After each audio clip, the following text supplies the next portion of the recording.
इस वक्त की बड़ी खबर नाज़रीन, समझौता एक्सप्रेस धमाका केस। पंचकुला अदालत में आज समाअत।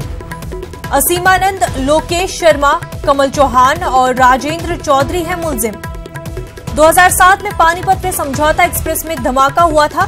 धमाके में 68 अफराद हलाक हुए थे। केस में 224 गवाहों के बयानात दर्ज किए गए हैं। नाज़रीन, आपको बता दें, समझौता एक्सप्रेस धमाका मामला पंचकुला अदालत में आज समाअत होनी है। असीमानंद, लोकेश शर्मा, कमल चौहान और राजेंद्र चौधरी मुलजिम हैं। आपको बता दें कि 2007 में पानीपत में समझौता एक्सप्रेस में धमाका हुआ था। इस धमाके में 68 अफराद हलाक हुए थे। इस केस में 224 गवाहों के बयानात दर्ज किए गए हैं।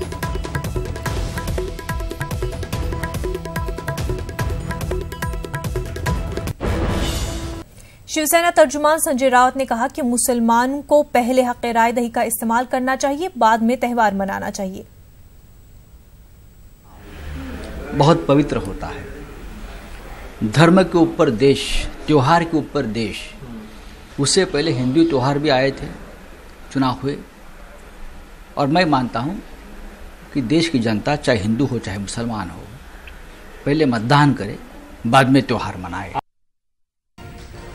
राजस्थान के जैसलमेर में सिक्योरिटी एजेंसियों को बड़ी कामयाबी हुई है। जासूसी के इल्जाम में नवाब नामी एक नौजवान को हिरासत में लिया गया है। उसे समगांव से पकड़ा गया है। सिक्योरिटी एजेंसियों को शक है कि पाकिस्तानी खुफिया एजेंसी ISI के राब्ते में था।